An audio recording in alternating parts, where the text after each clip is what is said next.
Hey, good morning. Ben here with Stu on the Lake. This is the first power carving video that I've done since replacing that with an Icube, and this is a little gnome. I noticed after I painted the hat red that he might be a little out of season, being as how this is May and not Christmas, but he's got a winter hat on there. He's very simple. His hands are tucked underneath his beard. And I went ahead and painted him, and as usual, I don't show you that painful process. So here's that piece of basswood that I took the loon out of, and then I also took a little bird that I didn't show you. I did film it, but I just never edited the video. I might do that someday. Might do that next week down in Iowa. But here's a chunk of basswood. The basswood is all fine. It's in different places from where the fire was. And I wanted to make him a little bit bigger, and the intent on this guy was just to test out that Ram Icube power carver, and I did like it. There's a review on there for that, and at the point of this, I don't have the bandsaw, and I don't have a jigsaw, and it's hard to get the roughing out of that. I don't have my DeWalt dangerous grinder with a 36 grit on there, and so I had to do a little bit of rough out work with some chisels, and sounds like I'm whining, but I'm not. I don't have the sharpening stuff for the chisel. So here's a chisel that I thought I could use to get the rough out on this, and it wasn't sharp enough. The fire took the temper out of it. Here's probably my favorite chisel, and it sort of works, but it needs a little work also. And then here's another one. You can see the handles are blackened, the metal on those are blackened, but that fire did take enough out of that, the temper out of it, that they don't work and they need resharpened or retempered. So I gave up, went back to something I didn't show you, which is a Sawzall. If you think the grinder was dangerous, you should see that Sawzall cutting these things out. So here's the blank, and it looks kind of like a log. So it wouldn't have hurt, I suppose, to put in the video carving out of a log, but that's not really true because this is a chunk of basswood that's been air dried. There's the Ramelson knife. That's the one that I do like. And if you go back and you are a subscriber, you'll remember that one knife I ordered I thought was the right one, a bench knife. It turned out not to be. And I didn't show you on those videos profiling the end of that. I take a little bit of the wood away around the blade. It just seems to work a little bit better for me, and that's a technique, modifying the knives to what I'm used to working with or along those lines. And I kind of developed that when I built a few knives, and I liked that profile better. That's the Icube power carver. The handpiece seems to be high quality. It comes ready to go with a collet in it, an 1/8 inch collet, and then what you see me doing to the back of that knife I've talked about before. I put a concave in the back side of it and a little bit of a point, and I use that to set the eyes when I'm doing the birds and various different things, and that's just a quirk that I do and I use. And that knife is almost ready to go now, and I did not show you that in the knife thing. You've heard me talk about it before. It has a really slick finish on the handle of that knife, and it slips around in your hand. And the first thing I do with a new knife or a new chisel is blasphemous, I guess, if you like the looks of those things and you want to keep them pristine, is I go ahead and take the finish off the handle. And for some reason, the oils in my hands and whatnot, the wood chips and that sort of thing, it gets a nice grip developed over time. And basically I ruin the pretty part of it. So you see me taking that finish off. It's got a lovely red stain in it. I'm not sure what kind of wood this is. It seems to be hard enough and able to handle the pressures that you're using with a knife. But you can see there's what I do to a brand new knife to make it, and this one's gripping really nice now. And I will use, if you follow any of the videos, I'll switch back and forth between a knife and a chisel and then the power carving, whatever makes sense at the time. I do mostly power carving simply, if for no other explanation, then it's too painful to watch 6 hours of carving by hand. I can do that, but since I am making videos to show carving, it just makes a little bit more sense with the power carver. Plus I can take that power carver and treat it like a pencil and use some sculpture. So I still haven't cleaned up the leather strop. I've got the knife ready to go, and I'm gonna run that through 30 or 40, 50 times and get it pretty close to going. And here in 6 months of stropping and using that knife, it'll be right back where it needed to be. And someday I will sand the wood that has the burnt look on that strop. The leather seems to be all right, although a couple of parts of it are a little bit hard. So back to the gnome carving. He's very simple. You can do it with a power carver or whatnot. I always start with center or reference lines, and you can see that I'm going to town on his hat. Now later on you'll notice, since I don't have a pattern for this guy, his hat turns out to be too tall, and I end up taking all that wonderful work and cutting it down a little bit. But right now I'm just going to town trying to get the shape of the hat, and that knife seems to work really well for that. Now you could use a Swedish Sloyd knife, which would be probably a little bit better suited than this bench knife to do that, but I didn't happen to have it laying there next to me.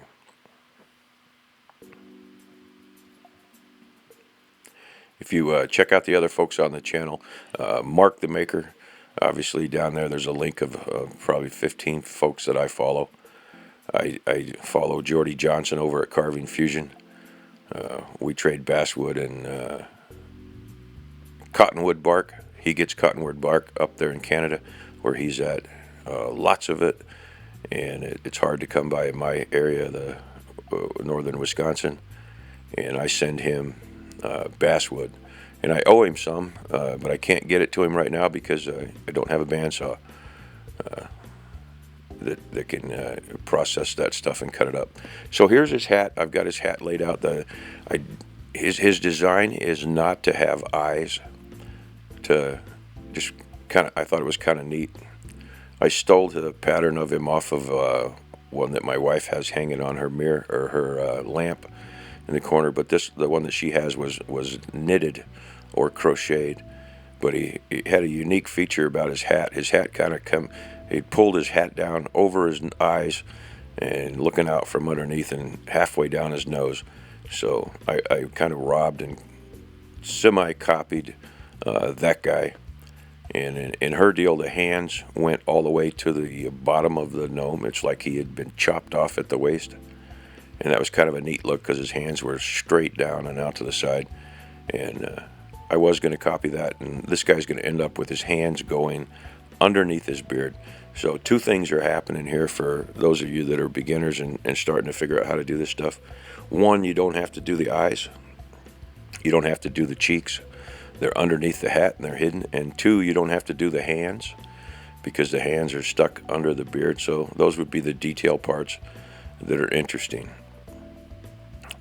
This would obviously have, I'm getting that wood down real quick. Had I had I just keep thinking of, man, I wish I had, this, as if you're a subscriber and you followed in the past, you know that this is where I would have grabbed that DeWalt grinder, and this blank would have been down to shape in no time at all, in about 30 seconds. Instead, I have about 5 minutes here with a chisel and a hammer, and the hammer did survive. Don't ask me how. Some of the stuff that survived and makes no sense. I guess it's just how something fell on top of it or where the flames decided to go around. Then other stuff is completely destroyed. But that you think that rubber handle or hammer would not do it. This is a $5 small rubber handle hammer. I take and cut the handle off because I don't need a long handle on that. And I use these until the rubber deteriorates. I don't like what a mallet or a maul does to the handles of the tools. I'm not particularly finicky about my tools. I don't take particularly good care of them and try to maintain the handles and that sort of thing. As you saw what I did with that knife, I get them to the point where they work, but I see no reason to pound on the end of a handle if you don't have to. This would be better off if I had a vise and put it over in the vise and held it, as opposed to trying to hold it between my legs there, and each time you hit it with a hammer it wants to go somewhere else. So now I've got the shape down there, and it's kind of a pyramid. It's going from the tip of his hat all the way down in a triangle to the bottom of the legs. And that's one of the design features I kind of liked about that gnome. It gives him a interesting character. So I'm putting the reference lines back in. You can see his nose sticking out underneath, and that is a cuts-all bit. That's a coarse. They come primarily, that same flame bit will come in 3 different versions. One is an extreme, and if you watch Jordy Johnson, he likes the extremes. That's a little too aggressive for this handpiece that I'm using. I use the coarse, and then I use the extra fine, which is gold. And it's nice that they made them gold because they have a different color to them. They're about $15. And if I had to pick 4 bits to use, the 4 bits would be, 2 of them would be cuts-alls. One would be the coarse, which you see in there, which is silver. The second one that I would use would be a gold, extra fine. And then cuts-all doesn't make them, but I would then have a ruby flame or sapphire. They're both interchangeable. They're like a diamond bit. And then the last one that I would use would be a ceramic stone. And you'll see on the end of this, I use those ceramic stones for putting the hair in the beard, on example on a gnome, or I would use that when doing bird feathers, either the small birds or the decoys, and that's called stoning, and it does a real fine cut, which allows you to get a feather feature, or in this case the hair. And you can see I'm trying to keep his nose stuck up underneath the hat there. I've outlined the hat, and now I'm just kind of rounding over the nose. I still am using that coarse bit, and I'm trying not to take too much material away. And I'm going to come back over this at a further point. His beard, interestingly, on this guy, he really doesn't have a mouth either, so that helps you with the details. His beard kind of comes in from right up underneath the hat and then goes right on down from the nose all the way through. And you see what I'm cutting in there is the shape of the beard. And on the one that's hanging on the lamp over here, that was the original reference or rough reference for this, his beard does some interesting stuff. If you are doing a spirit, old man spirit face, a lot of cases the beards are all flowing downwards and kind of going in a wind-swept direction. And this guy has a kind of unique feature because the beard is yarn and hair, and right below the left side of his nose, that stuff flared out and went in a wonky direction, and that's kind of what I'm trying to emulate here. Because after a while it gets kind of boring doing an old man spirit face. But the concept is the same. If you were using cottonwood bark, or in this case basswood, you're going to contour it down, and I'm doing that with that coarse bit, you can see. Most of the video has been run at 2 times the speed. There's a couple points in here where I run real time. I didn't do any burning on this guy, and I do have a video that I haven't edited yet. I've got an Ultima or an Optima, I can't remember, from PJL Enterprises over in Minnesota that matches the old dual I used to have, combo burner and micro carver. Pat at PGL quit making the power carvers, but he still does make the burners, and I like them much better than the razor tip and various other burners. A lot of the pyro folks that just do burning like those, and they like the pen selection. So I owe you a video on that and the pen selection that goes with that. And PGL Enterprises is still making the burners. I had one for over 20 years, and then a second one that I got as a present a few years ago that we lost in the fire. That's the combo kit in there. So again, right in this point right here, you see I'm doing a lot of work, and there's a lot of extra wood still on the bottom of this joker. And if you're looking at it like I'm looking at it, his hat's still kind of his hat's not fitting into the profile, so his hat's a little bit too tall, and I've got too much wood in here. So you see I just drew about an inch inside the two of those. That would be taken away, and once again, if I'd had that DeWalt sitting there on that stump on the other side, I would have taken that off lickety split. But since I didn't, there's a big hack job there on the hat where I cut it down, and I did it with a Sawzall. You'll see that laying in the background there, and I didn't show you that because that's a good way to do as I say, not as I do. You probably shouldn't rough out your carvings with a Sawzall, but that's what I've got running right now, and it will do the trick. Of course, I could do it by hand also with a hand saw, but the saw that I'm using is right now currently is a little jeweler saw, and that's more of a detail sort of saw for hands and that sort of thing. I'm getting ready to do some magic with the chisel to replace the DeWalt, and it needed a little bit of stropping to get down. So you can do all this stuff with just a hand tool, a couple of hand tools.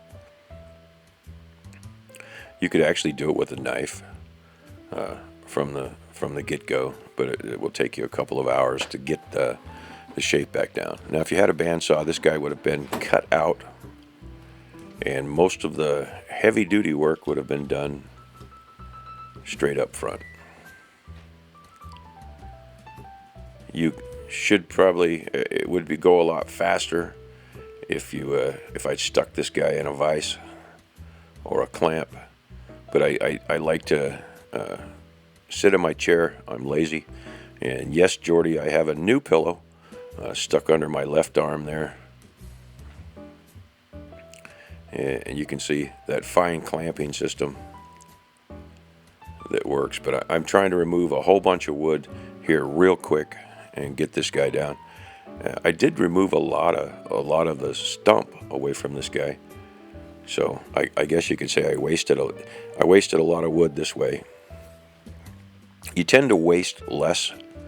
This basswood is not cheap. This is cheap because I went and collected a couple of trees and cut them up, processed it, and threw them out in the shed.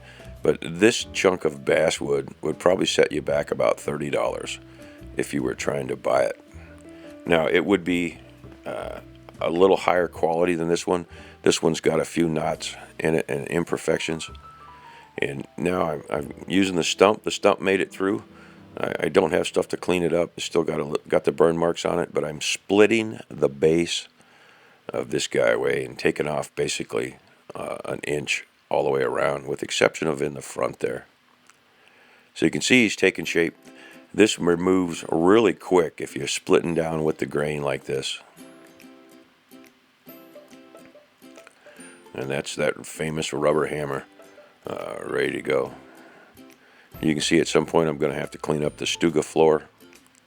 And the Stuga, of course, like the studio, didn't have modern heat, so I've got a stove over there. Still a little cold here in northern Wisconsin. So I've got about an inch taken off all the way around him, and now I'm doing that triangle shape to get him back to where I'm ready to pick up the power carver again. I think I am going to go with a Ram. I like the quality that was in that Icube.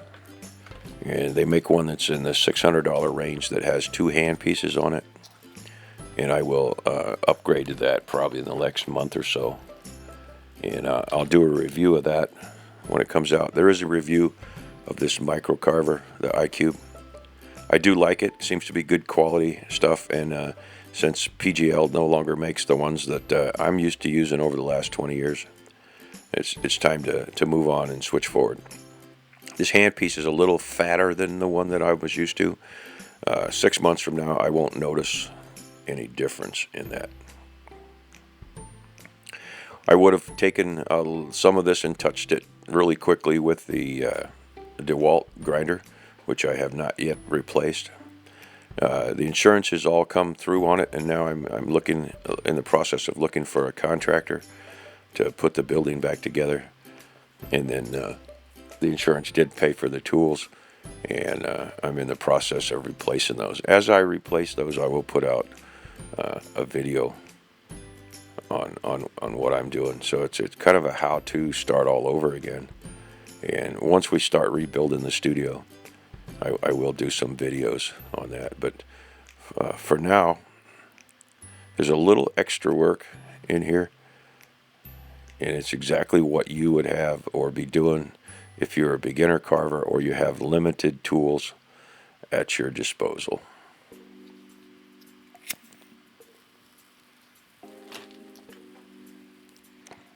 So the micro carver got quite a bit of work out. I don't have the dust collection system up and going, and you'll see as I go along, you'll see me lift that up and blow that stuff away. There is a fan in the building here, and I've got it a ceiling fan, and that ceiling fan does a nice job of keeping this stuff away. I don't have dust or wood allergies, and this stuff really doesn't particularly bother me. I probably should wear a mask, but I haven't for years, and like an old dog, there's no reason to change over just yet. But certainly if the dust bothers you, we're all used to wearing a mask now,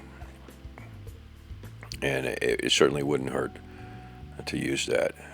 I don't run the sound on these. It's kind of like a dental tool grinding in the background. I don't have my TV up in the corner. Man, I'm just roughing it. And you see right under my hand there, that's where a branch is coming through, which would make this a lesser grade of basswood.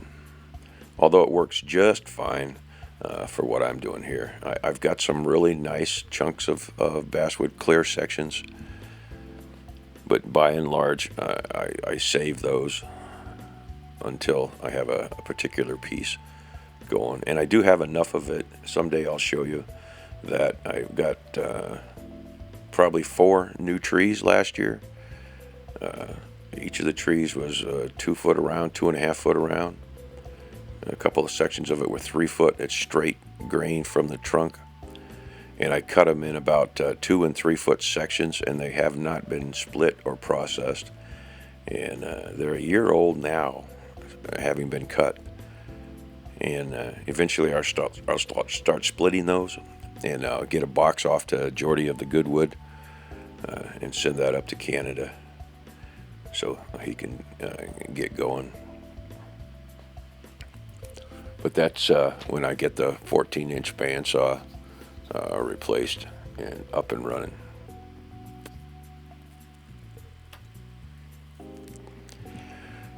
So a little extra work in this, and this video will run a little bit longer than some of the other ones, and the simple reason for that is I left a lot of the shaping in there. Whereas if I had a blank originally, I would have got that blank down really fast. And this guy came out real nice. I like him. I like him a lot. And here's where I was talking about the hands went down. And this, I decided not to do the hands down, and I put 2 feet in the bottom, and I decided to stick his hands under his beard, because it was before I'd carved any of that beard away. It kind of had the look of being poked out. So I redrew his hat, the reference line in the hat, and the hat gets contoured down. I don't show you that It'll contour from the taper at the top down to the bottom of his hat and give it kind of a lip on that. You can see that in the finished. I am still using the coarse bit because I'm removing lots of wood at this point, and this is 2.5 times faster than the other. So I'm undercutting the beard. There's a hand going back in there.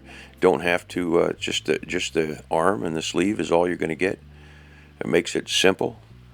If you don't have to carve a hand, the hands are hard. The eyeballs, eyes are hard, and the cheeks to get the face correct in there. And this is just a real simple. And actually, the first things I started carving were little gnomes when I just had a knife, and then I added a hand set of chisels to that. And then a couple of years later, I added the power carving, probably 5 years later. But these were real simple to do. This guy's a little bigger than a piece of scrap wood would be. But a lot of times if I was doing a bigger project, I would have a cutoff and a piece of scrap wood. And in the days where I had to actually buy basswood, you'd spend 30 or 40 bucks on a, I don't know, 4x4 by 12-inch piece of basswood, and you'd have a cutoff on that, and you run out of wood to carve. I would grab a little cutoff of that, and it would work good to turn it into a gnome. Because if you think about it, the gnome is a triangle shape, and if you cut a triangle section off the corner of a big piece of basswood, that's a perfect scrap piece. Nowadays I have a lot of basswood, and I tend to ignore the scraps, throw them in the stove to start a fire or something, and it seems kind of blasphemous, but it's almost like lighting stuff with a dollar bill. And I probably should save those, but then I'll end up with a huge box in the corner that I never get around to using. So this guy ended up kind of blocky and kind of chunky, and that's part of his charm.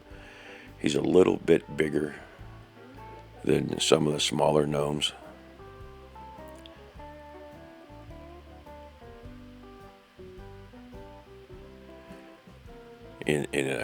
Here I'm just kind of rounding around, and like I said, it took a long time to do that. It took a little bit longer since I didn't start with a block that was pretty much dimensioned down. And if you watched me work before, it's a lot more. I have a lot more fun working this way because you've got a lot of extra wood to mess around with, as opposed to trying to figure out how to get the part that you want to work out when the piece has already been cut. So there he is, sitting on the stump, and he's getting just about done.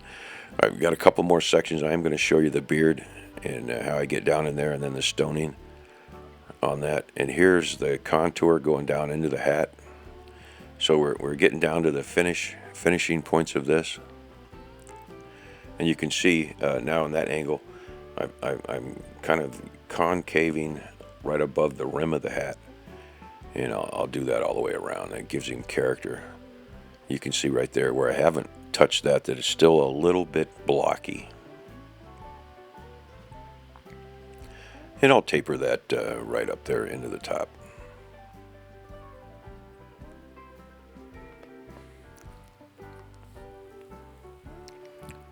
I notice over at Calvin Carves, he put up a partial video. He's been kind of quiet. Of course, he's a young kid up there in Canada.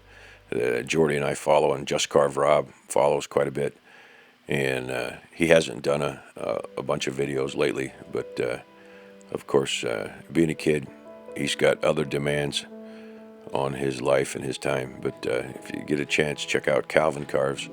Obviously, Jordy over at Carving Fusion. Just Carve Rob over there. Mark the Maker, and a bunch of the other characters down in there.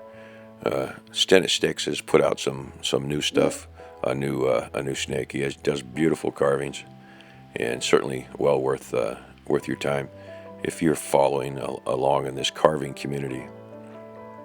And while we're on that, I thank everybody again for the Buy Me a Coffee I did use that money initially to buy a lot of these tools before the insurance money came. And that's just great that you guys are all interested in this sort of stuff and have time to watch us knuckleheads building something, creating something out of wood. I think Mike is one of the viewers, and he'll know who he is. He pointed out to me in my bird series this year that I was supposed to do a crow or a raven. I can't remember. I'll go back and look at it, but I've done the research on the crows and the ravens, and I haven't decided which one I'm going to do. A raven has a rougher looking beak, and it's not as pretty a bird, although they certainly are the more interesting of the two birds. But from an artistic point, the crow is a much smoother, elegant looking, and I haven't decided yet whether I'm going to do a raven or a crow.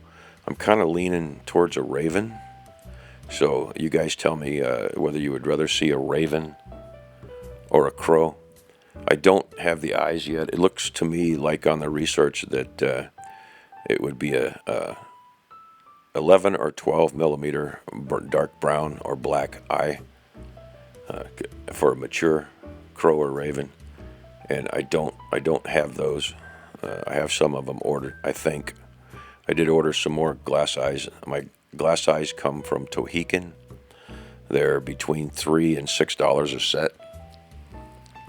I do have the owl eyes here, but I think those are going to wait a little bit until I get the bandsaw going, because I'm working with a pretty big chunk of wood to do the owls. I'm going to do the owls relatively full size.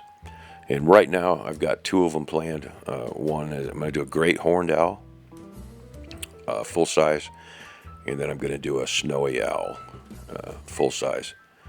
And I'm also intrigued by the little burrowing owls, but they're really short. They're only about 6 inches tall.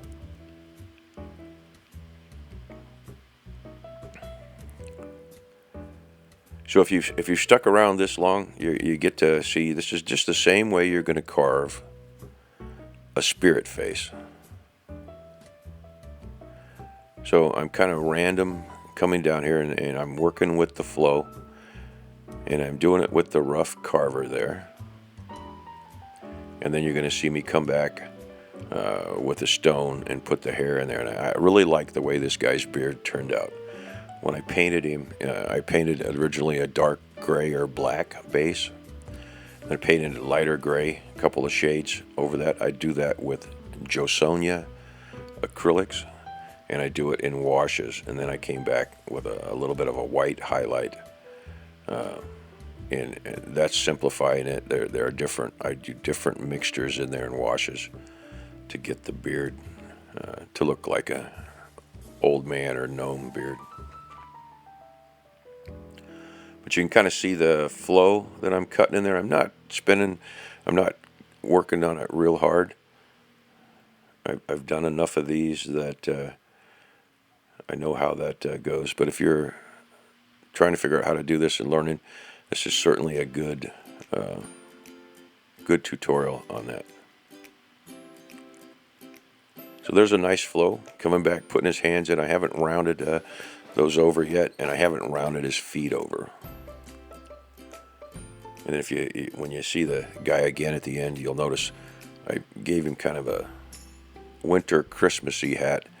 And the options, of course, I think would have been green, a green hat, maybe. But it's kind of fun to paint the little details in there.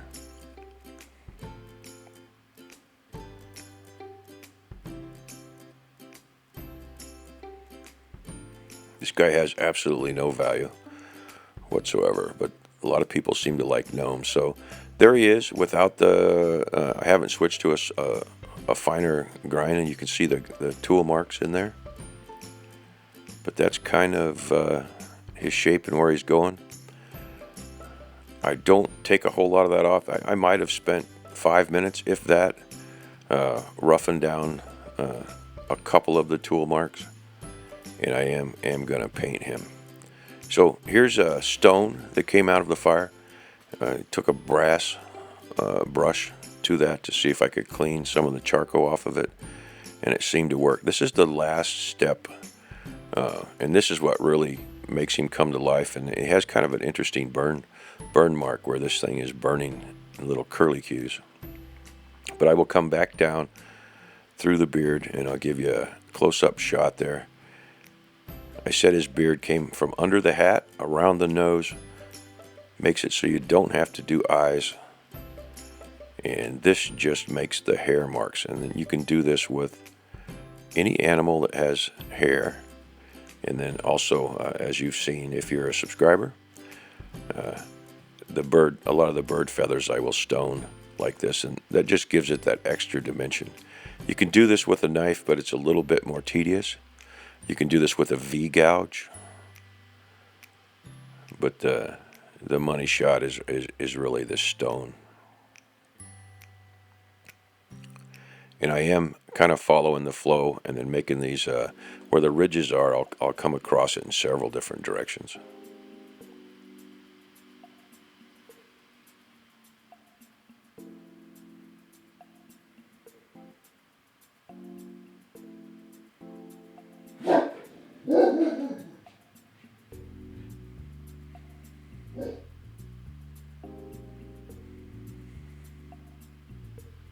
This is the fun part of the carving, because you know that you're coming to the end of it, and hopefully you're happy with where it's going.